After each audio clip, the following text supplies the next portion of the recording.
What up? What up, my guys? Man, I'm playing the violin. I'm on the keyboard. We everywhere. Playing the drums. I don't even think there's no drums in there, man. Trying to get some cash.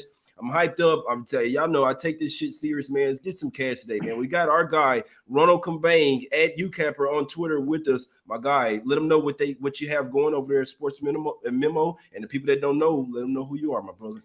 Yeah, going pretty well right now on a couple games, couple days of win streaks, and then I was last year's number one NBA capper at Sports Memo, so still doing that thing, and trying to go back to back. We'll see how it goes though. Yeah, let's go, bro. We're gonna see how it goes, and let's go 2-0 today, guys. It's simple, man. It's only 5 games up. I'm piped up. I'm piped up. I'm hyped up, man. Trying to get some cash, man. No drugs, anything. I'm just like this. I just wake up, no caffeine, Ronald, no coffee, nothing, man. As you guys see, I'm starting to feel a little bit better, man. But let's get some cash today. It's all business. You dig what I'm saying? First game up. We're going to the streets of Charlotte here, Ronald. We got the Heat here, laying 5 versus the Hornets. Like you said, Jimmy Butler is supposed to be playing in this game, which obviously this is the game of the day before All-Star break. So I wouldn't be surprised to see some late announcements, but we should see full squad here for the Heat. Other than Hero's out, Deadman's out. It looks like Martin is game time decision. Haslam, oh boy, Ronald Haslam, he may play, so the line might move now. What you like in this game, my brother? Yeah, no, the Hornets, man, they haven't been playing that well. They lost 8 of their last 9 games. They've been alternating between home and road games for the last 5 games too, so there could be some travel fatigue there. And they're going to be a little bit shorthanded tonight. Hayward, McDaniels, and Martin, I believe, are out. Yeah, I know this is a revenge spot for the Hornets, but they actually been struggling in those situations lately. They lost and failed to cover in 5 straight revenge spots. And also all 5 of those games went under too. And the Hornets are actually 15-4 to the under against Eastern Conference teams with a winning record. They average 109.5 points per game and allow close to 113 points per game in those spots. So you can see it's pretty tight when it comes to the line right there. It's like a 3.5 point gap. But there's a little bit of value on the under. I know they gone over in 3 straight, but even before that, they were actually going under in 6 straight. So you can't just say they're an auto over team. The Heat, they've been strong on the over record this season, but it's mainly due to their games usually having small totals. Tonight is actually the highest total they've seen all season. And with Jimmy Butler, I think that obviously they're going to play some solid defense. And they're as road favorites here. They're 5-2 to the under. And that went under by close to 30 points. I think over 30 points in their first match of the season. The Heat won 104-86 in that game. I don't think both teams struggle like they did in their previous matchup, but I do like the Heat here. And you could possibly get a better number depending on what the status is of certain players, because Butler is still technically a game time decision. But I would also lean towards the under if Butler plays. Yeah, that's a damn good point. What do we see happen last time in this game? And the Hornets, Ronald, is kind of crazy, right? They had one of the top offense in the league over the last 5 games. They're bottom 5, and they're all. I mean, it's like how they're running this fast pace. Don't play a ton of defense, and then your offensive rating has dropped this low. So, and for me, I'm with you on that. Like I just, it's hard for me to back the Hornets right now, right? They're really missing. Oh, the Martin twins, right? They're supposed to be twins versus twins. Caleb Martin versus Cody Martin, but they're really missing Gordon Hayward out there. This Hornets team, I must say, I did see some fight from them, right? Ever since they've got Montrezl Harrell, we saw there's 2 games. Well, 3 of them. They had the game up there in Pistons. They smacked them up, but they came out. They could have laid down versus Memphis. I think that's important. They got down 30 quick, came all the way back to tie the game. I remember you on Memphis that day, but still, just watching the game, the Hornets showed something. It was easy for them to lay down. We know the Grizzlies are stellar type of team, so they showed me something there. They also went to Minnesota. Unfortunately, coming off that overtime loss, but they were fighting. They probably should have won that game. So the Hornets are teetering along, starting to play a lot better. I think that's mainly with Harrell over there. This is a tough game for me. Nothing that I'm putting my money on. Like you said, it is a revenge spot for the Hornets. what I've seen with when they face really good defensive teams, the game slows down, right? And so I would heavy lean to the under in this one. That's the way I'll be looking to play it. Heat always going to bring the defense. The Hornets been playing a little bit slower. Their offense isn't as potent. So we'll see what happens in this one. It's nothing. I don't have anything on this game, to be honest with you. So I could see the Heat getting it done. I could also see the Hornets being a feisty underdog here. So it's a stay away from me. I do lean to that under, though, Ronald. Let's go over here to the streets of Brooklyn, right? Man, the Nets are by on right now, right? So they've been balling lately. Both teams coming off a back-to-back. Wizards coming off a loss from Indiana, had to travel. The Nets didn't have to travel too far from New York. Now, we had to talk about it. They had to spend a lot of energy, right, to come back versus the Knicks in that fourth quarter. Did end up getting the job done. Do you think they can keep it going, keep it rolling today? Yeah, no, that's a good point about the whole, they had 38-19 fourth quarter against the Knicks yesterday to come back and win that game outright. So that could have taken a little bit out of them. On the Wizards side, they're going to be without Porzingis, and Rui and Gafford are both game time decision. This is going to be the second game of back-to-back, like you mentioned, road games though. And they lost outright to a really shorthanded Pacers team. They're now 3-17 against the spread since January 15th, including 1-5 against the spread and 5-1 to the under on the road since January 15th. I mean, needless to say, they're struggling right now. On the net side, they won 2 in a row, and you mentioned they were in Madison Square Garden, so that's not really much of a travel issue, even though they're technically on the back-to-back road to home games. Right. And they're actually 0-4 against the spread and 3-1 to the under in second game of back-to-backs. So I think the Nets. This trade with Drummond was low key a key addition to this squad. That was the guy that they were really missing to bang the boards and defend the paint. And I think with this improved defense and rebounding and a combination of the Wizards struggling offensively, I kind of like the under here and a slight lean towards the Nets. Yeah, my guy, Friday. I appreciate it. I'm with you on that. I just want to give some guys in the chat a shout out, man. We appreciate everybody for tuning in. I appreciate you for posting your picks as well in the chat, guys. We're all a community. We're all trying to smack these books up together, guys. So I appreciate you.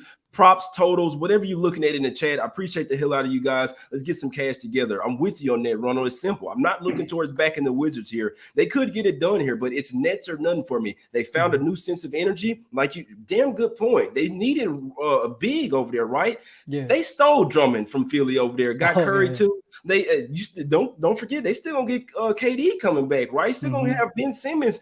This team, I kind of see why the Nets are. I don't say that they're gonna win it, but I still see why they're still up there in the favorites. This team could really go on a run here, so we'll see what happens. The Nets, the only way I could look in this one, like you said, Curry, Drummond, they had a new sense of energy over there, so that's the only way I could look is the Nets. Lean to the Nets in that one, but didn't make a bet. Let's go over here to the streets of New Orleans real quick, man. I'm not eating seafood today. I do have the Mavs jacket on, but it's just for good luck, man. I like to have it on. Guys, maybe got a few bands in the pockets, but anyway, we got the Mavs here laying 2.5 on the road. Ronald, these guys have won twice. They won the first 2 meetings. Then the Pelicans smacked us up in Dallas, the last one. So in theory, even though you see the revenge game for the Mavs, it's still in theory the Pelicans trying to get back even 2-2. We saw them bust out in the last game versus the Raptors, smack these guys up by 30, right? So what you think about in this game? Are the Pelicans starting to put things together with CJ McCollum, Brandon Ingram, and the boys over there? Yeah, I think, obviously they've had a few games now to get their team chemistry together. The Mavs do have a pretty decent rest advantage here, though. This is going to be their third game in 6 nights, and the Pelicans are playing their third in 4 nights. The Pelicans have lost and failed to cover in 3 of their last 4, including that 121-109 loss to the Grizzlies in their last game. But they've actually done a good job of clamping down defensively. After games they allowed 120 or more points to their opponent. They're 11-1 to the under, allowing just 100 points per game in those situations. And they're a small home dog today too, and they're 3-8 against the spread as home dogs in conference games this season. On the Mavs side, they have a laundry list of people on their injury report. But key players to mention is Hardaway's out, Bullock, Burke, and Ntilikina are game time decisions. But they got momentum on their side right now. They won and covered in 5 of their last 6 games. They also got some motivation too, because like you mentioned, it is a revenge spot, and they're 9-2 against the spread in revenge games this season, including 5-0 when avenging a double-digit loss. They've also been strong under team all season. For me, I really like the Mavs in this spot, and a slight lean to the under. Yeah, that's a good point. This is a tough game for me. I'll be honest with you. Like I love my Mavs team. This Pelicans team at the house, they do play better. And like I said, so they smacked up the Raptors, and then they got smacked up versus the Grizzlies, which we know the Grizzlies are just a one-way train right now. Even though they lost last night, it's still only a one-way train. The Mavs possibly a little fat and happy off that Heat win. That was a big win for us. I'll tell you that. We laid it all out on the line for that game. Basically, we needed that one. You see what I'm saying? We always have this rivalry with the Heat. And so, like you say, they do have the rest advantage. I'll be honest, guys, this is a toss-up game. I love my Mavs, but I do see scenarios where the Pelicans can even the season series up 2-2. I don't want to talk anyone off their play. If you like the Mavs, go with it. I don't have an official play on this game. I can see it going either way. I don't even have a lean here. One thing I do know that we're starting to miss some guys, though. Reggie Bullock is out once again. Trey Burke, game time decision. Nick Latina, like you said, Chris is out. Obviously, Hardaway been out. So we still have some guys. Still have the team. Luka, Brunson, Finney Smith, damn good defender over there. Powell. But the Pelicans, man, I do think that they are buy on for a little while, right? Devontae Graham has been terrible. We got to talk about this because they might have to start thinking about benching him or something. If he continues with that, yeah, the Mavs will smack these guys up tonight. But CJ McCollum starting to get a little bit more comfortable. They have a damn good defender, a stop defender. Herb Jones over there, Valanciunas. I'm a big fan of him. Ingram as well. So I can't wait to see if Zion comes back. I'll be honest, guys. It's a tough game for me. I could see it going either way. If you like something, hey, ride with your gut in this one, man. My guy Friday said, let's go to the streets of Milwaukee. You dig what I'm saying? In West Philadelphia, born and raised. Nah, man, liking the Sixers today, man. Bounce back spot. This is a bounce back spot. It's simple, whether you like it or not. People could be on the Bucks. All the public's on the Bucks, right? The Sixers trash. Hopefully James Harden bum ass don't make the trip over here. They leave him in Philly. Let the team go without him. You see what I'm saying? Just go to the strip club, son. Go to Vegas. Fly to Vegas instead, like you did with the Nets, man. But anyway, I like the Sixers here. Bounce back spot. I'm taking the 6.5. I think they win this game outright. You talk about motivation at its peak. You're coming off basically a 50-point loss on TNT, right? On national TV. What is this game on? It's on TNT. So I don't see them going back-to-back lackluster efforts on national TV. Joel Embiid, he's been very vocal about trying to really go for the MVP this season. If you want to be MVP, you got to come and show up tonight. It's simple. You got to win this game. You got the revenge spot. He didn't play earlier this year, right? The Bucks laid 7 in Philly. What is it supposed to do? It's supposed to come up to -10. No, it's coming down, open up at -6. They're telling you a damn good story. I think this is a winnable game for the Sixers. I think they come out here hot, motivated, and with something to prove as well. And they want to get that bad taste out their mouth. They were never in that game versus the Celtics, but that was a big revenge spot for the Celtics. They've lost 5 straight games to the Bucks here, man. Give me the Sixers plus the 6.5. What we eating today, Friday? We're going to get some Philly cheesesteaks right after this show. You dig what I'm saying? Sixers plus the 6.5. Top play of the day, Ronald. Could you talk me off? Not at all. I mean, they're a bit more rested too. That's another thing to mention. This is their 3rd game in 6 nights compared to the Bucks playing their 3rd game in 4 nights. And obviously with Harden still out, they're still missing some guys. I mean, they're missing that offense that they got rid of with Curry. And they're coming off an embarrassing 48-point loss to the Celtics, like you mentioned. I can't help but think they bounce back offensively here. They're actually 7-5 straight up and 9-3 against the spread as single-digit road dogs this season. So, like you said, there's definitely a situation here where they could just win this outright. The Bucks are going to be without Lopez, Hill, and Connaughton, and Grayson Allen and Matthews are both game-time decisions. So they could be shorthanded, especially at the guard position here. And they've actually failed to cover in 3 straight games now, and they've gone over in 6 straight, and it's mainly due to their defense. They're actually 27th in the league in defensive rating in their last 10 games. The only teams they're better than right now in defensive rating is the Pistons, Pacers, and Rockets. So that's telling you a story right now with their current form defensively. And they've also struggled at home against teams with a winning record. They're 4-9 against the spread in those situations. So I'm with you with the Sixers here in a revenge spot, a bounce back spot. They just got a lot of motivation on their side. Exactly. Revenge spot, motivation spot, line scaling against, all that good stuff, man. Coming off a terrible outing, I see these guys bouncing back today. Sixers 4-0-1 against the spread, last five, following a double-digit loss at the house. 5-0 against the spread, last five as a road underdog. They're 10-2 against the spread, last 12, following a game where they don't cover a spread as well. Sixers, major bounce back spot. Nothing is guaranteed, but I will take the points in what I think is the more motivated team, and I think this is a winnable game for them. So they go on the road here, but I like this. And the Sixers, low-key, if you guys really think about it, they've been playing better on the road this year, guys. Give me the Sixers here plus the points. Embiid making a statement going up against the old MVP in Giannis. Sixers, that's my favorite player today in the NBA. It's the only thing that I'm liking, the only game that I care about. Let's cash it. Last game up, man. We're going to the streets of LA. You dig what I'm saying? The Lakers, big win last night. Now, the Clippers, they're laying 11 here tonight, man. I must say, they do have the rest advantage here, Ronald. The Rockets, this is an ugly dog. No one's going to be looking towards them, but I do lean the Rockets. They really fought last night. Obviously, you have to see who's playing. Kevin Porter Jr. and Christian Wood didn't play last night, but Schroeder came out there with a damn good game. Looked like he might want to earn him a contract extension over there in Houston. So I believe that even Schroeder was questioned. I saw something about that. So be interested to see who plays here, but I can tell you this, the Clippers are better as a dog. I'm not laying 11 points with this team. It's simple. It's Rockets or nothing for me. Could possibly be fatigued or looking ahead to the All-Star break, but that's the only way I could look in this game, Ronald. Yeah, the side is tough for this game. I mean, like you mentioned, it's hard to lay this many points with the Clippers team, but this is the Rockets we're looking at here. You know, it's also a bad travel fatigue spot for them. Third road game in a row, third road game in 4 nights, second game of back-to-back. They're going to be without Wood and KPJ. They've lost 10 of their last 11 games and failed to cover in 8 of those. They're 1-7 against the spread and 7-1 to the over in second game of back-to-backs. 5-10 against the spread and 12-3 to the over when they're less rested than their opponent. And they're dead last in defensive rating in the NBA this whole season.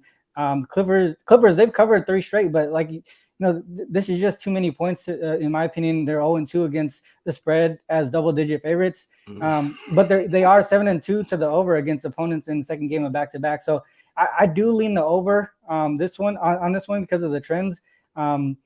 But both teams are in the bottom 10 in offensive rating the last 5 games. So I don't think I can make a bet on it. But the lean to me is the over here.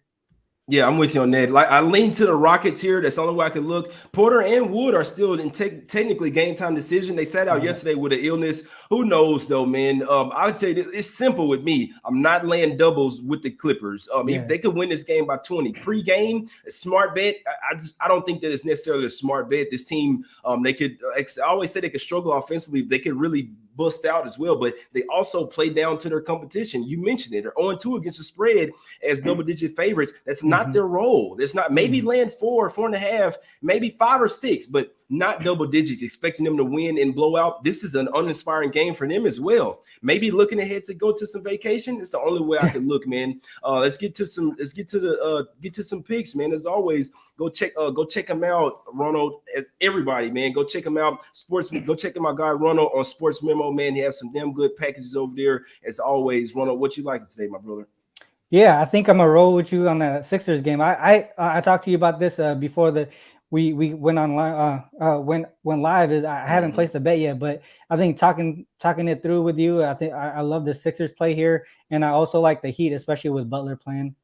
Yeah, got you for sure, bro. For sure. I like the so 2 plays for me, guys. One top in the NBA, the Sixers plus the 6.5. I think it's an outright win for these guys. So you can I do think it's worth the sprinkle on the money line. These boys come to play here. This could possibly be a smack city spot here, but liking the Sixers taking the points in college basketball, we take my boy. These guys love me, man. Portland minus the 2. The Pilots, we flying like a pilot today, man, against San Diego. Revenge game as well, man. Revenge game, Jay, today. We're going 2-0. Portland minus the 2 over San Diego. Late night game, you dig what I'm saying? And we're taking the 76ers plus the 6.5 versus the Bucks, man. I appreciate the hell out of everybody tuning in, man. I'm finna go hit vacation. Hopefully go 2-0. And I'll be off for a whole week, guys. So I appreciate everybody for tuning in. Hit the like button, subscribe, leave those comments. Let me know what you're betting tonight, man. In college, it's a ton of games. Only one college basketball game that I care about, but still, let me know what you're betting in the comments,